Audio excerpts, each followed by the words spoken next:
ராக்கி, நம்ம நினைத்தாலே நிற்கிறோம். நம்ம முதல்ல பார்க்க போற விஷயம்னா, நம்ம சினிமா இண்டஸ்ட்ரியில குரு சிஷ்யன்ற வார்த்தை கேட்டாலே டப்புன்ற ஞாபகம் வர ரெண்டு பேர்கள் நம்ம சூப்பர் ஸ்டார் ரஜினிகாந்த் சார் மற்றும் டைரக்டர் கே பாலச்சந்தர் சார். அதாவது எவ்வளோ பெரிய ஸ்டாராக இருந்தாலுமே அவங்க குரு முன்னாடி வந்து அவங்க குழந்தை மாதிரி தான்.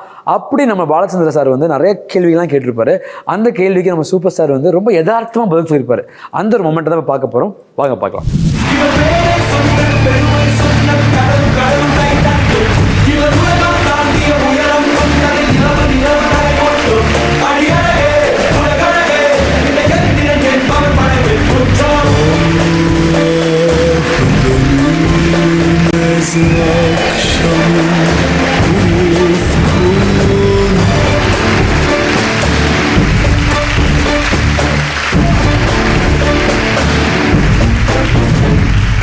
அனைவருக்கும் வணக்கம். இதை நான் ரொம்ப நாளாக கேட்கணும்னு எனக்குள்ள நினச்ச கேள்விகள் தான். அது ஒன்றும் புதுசு ஒன்றும் இல்லை. அந்த கேள்விகள் கேட்கணும்னு ஒரு ஆப்பர்ச்சுனிட்டியே இல்லாமல் இருக்கும். எப்படி போய் கேட்குறது அவர்கிட்ட போய் அப்படின்னு இருந்த காலத்தில் சரி இதை ஒரு ஆப்பர்ச்சுனிட்டியாக வச்சுட்டு இப்படி பண்ணி பார்க்கலாமா அப்படின்னு நினச்சேன் நான். ஆனால் சில கேள்விகள் கேட்க போகிறேன். நான் என்ன கேள்வி கேட்க போகிறேன்னு அவருக்கு தெரியாது. நான் மட்டும் எழுதி வச்சுக்கிட்டேன். நான் எழுதி வச்சுக்கணும், என்ன மன்னிக்கணும், எனக்கு ரொம்ப லாஸ் ஆஃப் மெமரி ஜாஸ்தி வந்தாச்சு. அதனால் நான் ஒரு கேள்வியிலேருந்து இன்னொரு கேள்விக்கு ஞாபகம் இருக்காது கேட்குறதுக்கு. அதனால் எழுதி வச்சுட்டு வந்திருக்கிறேன். இன்னைக்கு காலையில் தான் உட்காந்து ப்ரிப்பேர் பண்ணிக்கிட்டு வந்தேன். ஆனால் இது ரஜினிக்கு தெரியாது. ரஜினி ஆஃப் ஹேண்டாக ஸ்பான்டேனியஸாக அதுக்கு பதில் சொல்ல போகிறார்.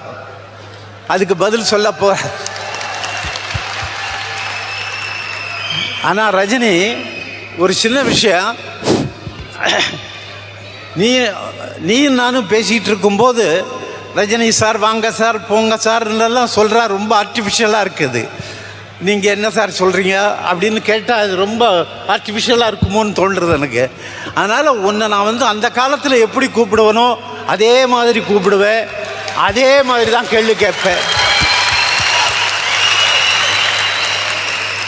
இது வேறு யாரும் செய்ய முடியாது. நான் ஒருத்தன் தான் செய்ய முடியும். அதை இன்னைக்கு செஞ்சுடுறதுன்னு முடிவு பண்ணிட்டேன். ரஜினி, அப்படி சில கேள்விகளுக்கு உன்னால் பதில் சொல்ல தயக்கமாக இருந்தாலோ அல்லது நீ சொல்ல வேண்டாம் என்று தவிர்க்கலாம் என்று நினைத்தாலோ நோ கமெண்ட்ஸ் என்று தாராளமாக சொல்லிவிடலாம். எவ்வளோ சந்தோஷம் பாருங்க. நோ கமெண்ட்ஸ்னு சொல்லுங்கன்னு சொன்னோன்னு அதில் எவ்வளவு சந்தோஷம் பாருங்க அவருக்கு. ஆனால் ஜாலியாக கேள்வி பேசலாம். நான் ஜாலியாக தான் கேள்வி கேட்பேன். நீங்களும் ஜாலியாக பேசலாம், சீரியஸாகவே எடுத்துக்க வேண்டாம். ஓகே, இதோ கேபி சார் கேட்குறாருன்னு நீங்கள் ஒன்றும் பயப்பட வேண்டிய அவசியமே இல்லை. ஏன்னா எல்லாருக்கும் சாட்சியாக நான் ஒன்றை திட்ட போகிறதில்லை, திட்டமாட்டேன். நான் எல்லாரையும் வச்சுக்கிட்டு வேற திட்டமாட்டேன். அதனால் எதுக்காக சொல்லேன்னா ரொம்ப ஜாலியாகவே எடுத்துக்குவோம், ஜாலியாக பதில் சொல்லலாம். யாரும் தப்பாக நினைக்கக்கூடாது. நான் அவரை வந்து ரஜினி வா போன்னு சொல்கிறத யாரும் ஒரு மேடை நாகரிகம் இல்லை அவருக்கு அப்படின்னு நினச்சிட வேண்டாம். என்ன வச்சுக்கலாமா? எஸ், சரிடா, தேங்க்ஸ். சிவாஜி ராவ் என்கிற ஒரு சாதாரண நடிகனை நான் ரஜினிகாந்த் ஆக்கிறேன். நீ சொந்த முயற்சியிலே விஸ்வரூபம் எடுத்து அகில உலகம் போற்றும் ஒரு நடிகன் ஆயிட்ட. இன்னைக்கு அகில உலகம் போற்றும் நடிகன். அதுவும் இந்த படம் வந்ததுக்கு பிறகு, எந்திரன் வந்ததுக்கு பிறகு நீ எங்கோ உச்சத்துக்கு போயிட்ட. ஒரு 3 இமயமலைக்கு மேலே போயிட்டு, நீ 3 இமயமலைக்கு மேலே போயிட்ட. அதனால் என்ன சொல்கிறேன்னா, இந்த ஒரு உச்சத்தை அடைந்த உங்ககிட்ட நான் என்ன கேட்கணும்னு நினைக்கிறேன்னா, திரும்பவும் ரஜினிகாந்தான நீ திரும்பவும் சிவாஜி ராவ் ஆக முடியுமா? சர்வர் சுந்தரம் மாதிரி. இல்லை, நான் சிவாஜி ராவாக இருக்கிறதுனால தான் நான் ரஜினிகாந்தாக இருக்கேன். இந்த பேர் புகழ் இதெல்லாம் அந்த சிவாஜி ராவே பாதிக்கலை. அதனால தான் அதை தாங்கிட்டு இருக்கேன். இல்லை, ரொம்ப கரெக்ட். அது என்ன, சர்வர் சுந்தரம் ஒரு முட்டாள். நான் ரஜினி மிக புத்திசாலி. அதனால் அவர் என்னுடைய கதை பிரகாரம் உள்ள சர்வர் சுந்தரத்தை நான் சொல்ல கேரக்டரை தான் சொல்கிறேன். நான் அதில் நடித்தவர்களை ஏதாவது மனதில் கொண்டு நீங்கள் முட்டாள் என்று சொன்னதாக நினைத்து கொள்ளக்கூடாது. அதில் அந்த சர்வர் சுந்தரமாக நடிக்கின்ற கேரக்டர் கடைசியில் தனக்கு ஒரு நிம்மதி வேணும், தான் திருப்பியும் அதே மாதிரி போகணும், ஒரு நிம்மதியாக இருக்கணுங்கிறதுக்காக திருப்பவும் மீண்டும் சர்வராக வருவதாக அந்த படத்திலே நான் முடித்திருந்தேன் என்பது உனக்கு ஞாபகம் இருக்கும். அவன் முட்டாள். என்னை இப்போ நினச்சி பார்த்தா எனக்கு அது தப்பான ஒரு முடிவாக தோன்றுகிறது. இப்படி ஒரு பொசிஷனை ஆக்குப்பை பண்ணிட்டாங்கன்னா அவங்க திருப்பி அந்த இடத்துக்கு வரக்கூடாது. அந்த இடத்துல இருந்துக்கிட்டே என்ன நல்லது செய்யணுமோ அதை நல்லது செஞ்சுக்கிட்டு இருக்கணும். அந்த வகையில் உன் பதில் ரொம்ப கரெக்டான பதில். நீ கோயிலுக்கு போக முடியாது, ஷாப்பிங் பண்ண முடியாது, ரோட்டில் நடக்க முடியாது, பெட்டி கடையில் போய் டீ சாப்பிட முடியாது, எல்லா சரவண பவனையும் நீ விலைக்கு வாங்கிடலாம். ஆனால் அங்கே போய் ஒரு காஃபி ஒன்றால் சாப்பிட முடியாது. சூப்பர் ஸ்டாராக நீ கொடுத்த விலை என்ன? ப்ரைவசியே போயிடுச்சே, இது எவ்வளோ பெரிய லாஸ். அதில் உனக்கு வருத்தம் உண்டா? வருத்தம் உண்டு. என்னுடைய நிம்மதி சந்தோஷத்தை நான் ரொம்ப பறிய கொடுத்துட்றேன். ரைட். வருத்தம் உண்டு. வருத்தம் இல்லாமல் எப்படி இருக்கும்?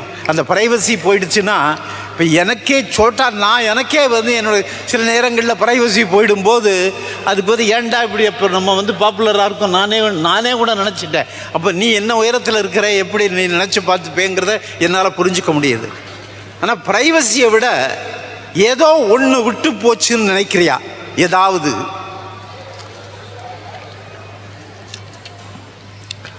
ஆமாம், ஒரு சாதாரண குடிமகனாக நான் வெளியே நடமாட முடியல.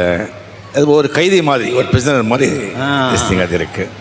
சூழ்நிலை கைதின்னு சொல்கிறேன். சூழ்நிலை கைதி தான். ரைட். Correct correct. உன்னுடைய ஆட்டோபயோகிராஃபியை நீயே எழுதணும்.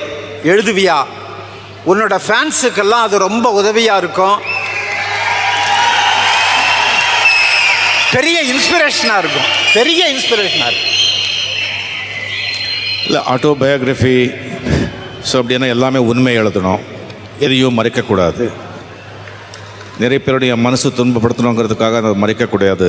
அது உண்மையாக நடந்த மாதிரியே உண்மையாக எழுதலைன்னு சொன்னால் ஆட்டோபயோகிராஃபியே கிடையாது. ஏன்னா அந்த மகாத்மா காந்தியோட அந்த ஆட்டோபயோகிராஃபி படித்த பிறகு அவருக்கு அந்த தைரியம் எனக்கு வந்தால் நான் எழுதுவேன். நிச்சயமா நீ எழுதணும்னு நான் விரும்புகிறேன். அவ்வளோதான். உனக்கு ரஜினிகாந்த் நான் என்னைக்கு பேர் வச்சேன் ஞாபகம் இருக்கா?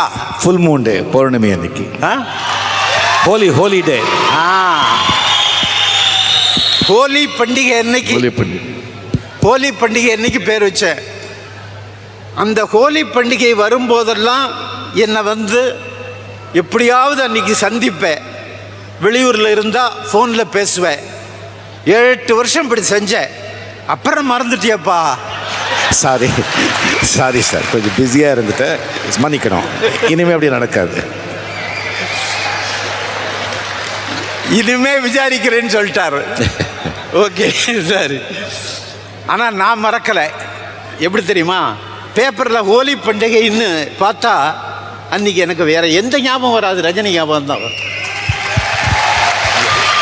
இல்லை, இது நான் ஒரு தமாஷுக்காக சொல்லலை, நான் நிஜமாகவே உள்ளார்த்தமாக சொல்கிறேன். இவ்வளோ பெரிய ஒரு ஆர்டிஸ்ட்டு உண்டாகிறதுக்கு நான் காரணமாக இருந்திருக்கிறேன். அதுவும் இந்த ஹோலி பண்டிகையை நினைவுபடுத்துது எனக்கு.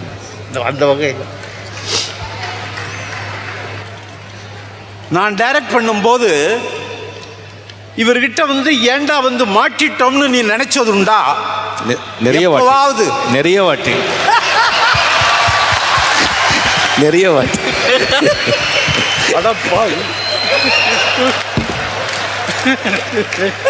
நிறைய இருக்கான்.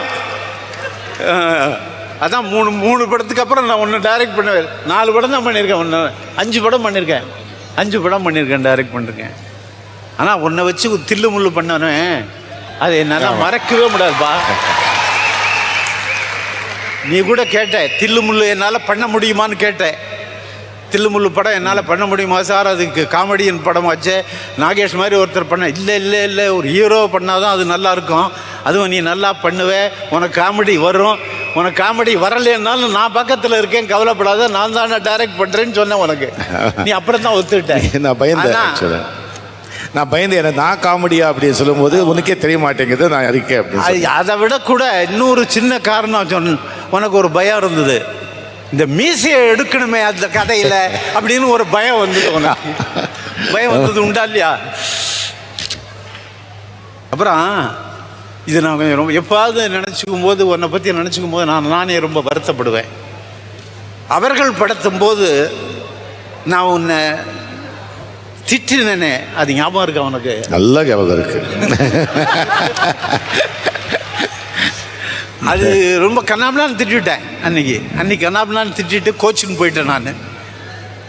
அது அப்புறம் நான் எத்தனையோ தடவை நினச்சி பார்த்து நான் வருத்தப்பட்டிருக்கேன். அதுவும் நீ ஸ்டாராக பெரிய ஆளாக போ அது எவ்ரி டைம் எனக்கு அதுதான் ஞாபகம் வரும். உனக்கு கண்ணாமலான்னு அன்றைக்கி திட்டினடா முண்டா அப்படின்னு என்னையே நான் திட்டிக்குவேன். திட்டினி எப்படி இன்னைக்கு எப்படி இருக்கார் அவர் அப்படின்னு நானே திட்டிக்குவேன்.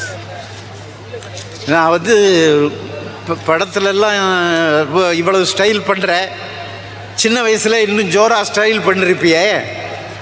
கண்டக்டராக யாரையாவது லவ் பண்ணியிருக்கியா? பண்ணியிருக்கேன்.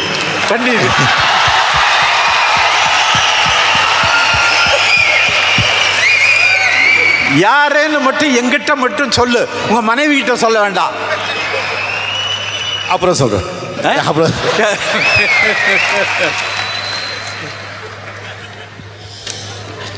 எந்திரன் படம்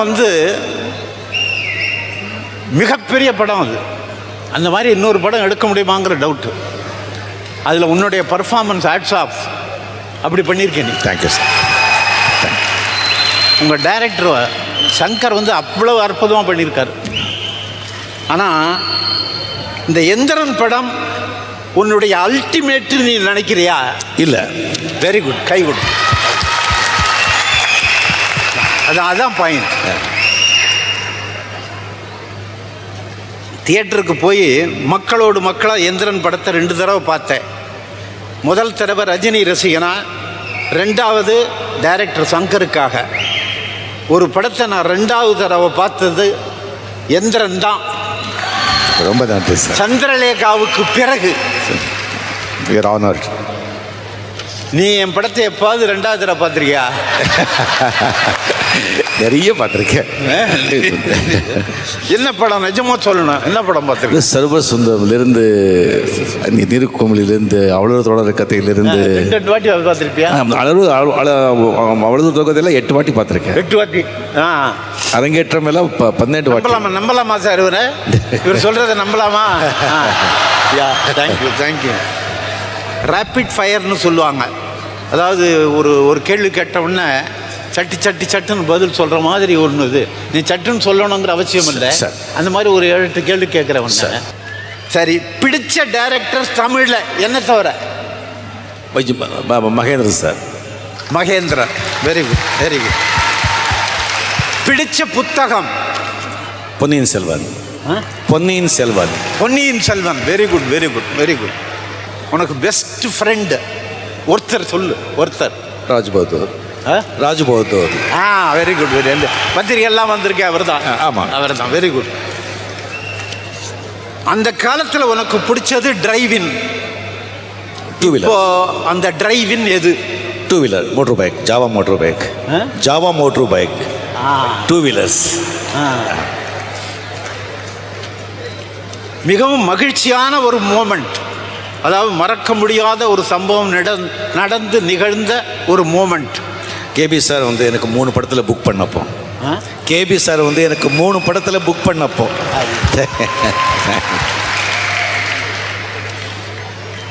வருத்தப்பட வச்ச சம்பவம். நான் திட்டினதா? நான் திட்டினது வருத்தப்பட்டதா? இல்லை, எங்கள் அப்பா செத்தது. பெரும் மகிழ்ச்சி தந்த பாராட்டு சார். பெரும் மகிழ்ச்சி தந்த பாராட்டு. நீங்கள் முள்ளு மலரும் பார்த்த பிறகு உடனே நீங்கள் லெட்டர் எழுதுறீங்க. எந்த படத்துக்கு? முள்ளு மலரும் படம் பார்த்துட்டு நான் எழுதினேன். ஆமாம், உன்னை அறிமுகப்படுத்த நான் பெருமைப்படுறேன். Very good. நீ சந்திச்ச மறக்க முடியாத ஒரு அவமதிப்பு, ஒரு இன்சல்ட் யாராவது? No comments. வேண்டாம். No, வேண்டாம். No comments. No comments. Right, okay. உனக்கு நிறைவேறாத ஆசை? No comments. No comments. இல்லை, யோசிச்சு சொல்லு. இல்லை, no comments. No comments. Regrets, எதுக்காவது ரொம்ப வருத்தப்பட்டதுண்டா? நிறைய இருக்கு. நிறைய இருக்கு. என்னன்னு கேட்குறேன் நான். நிறைய இருக்கு. உன்னை பற்றி உனக்கு பிடிச்ச ஒரு விஷயம்? உண்மையாக பேசுறது.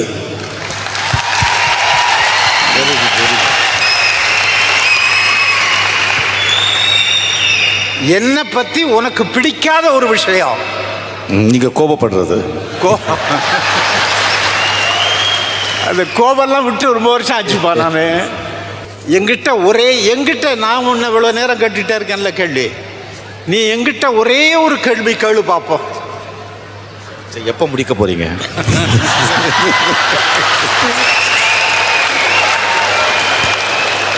நான் முதல்ல உனக்கு சொன்ன விதி எனக்கு பொருந்தும். No comments. தேங்க்யூ ரஜினி. இன்னைக்கு நம்மளுடைய நினைத்தாலே இனிக்கும் நிகழ்ச்சியில பல அழகான கியூட் மொமெண்ட்ஸ்லாம் பார்த்து நீங்க ரசிச்சிருப்பீங்க. இதே மாதிரி நாளைக்கும் பல மறக்க முடியாத நினைவுகளோட உங்களை சந்திக்கிறோம். Until then, this is Deepshit Blessy and Rakesh signing off from நினைத்தாலே இனிக்கும்.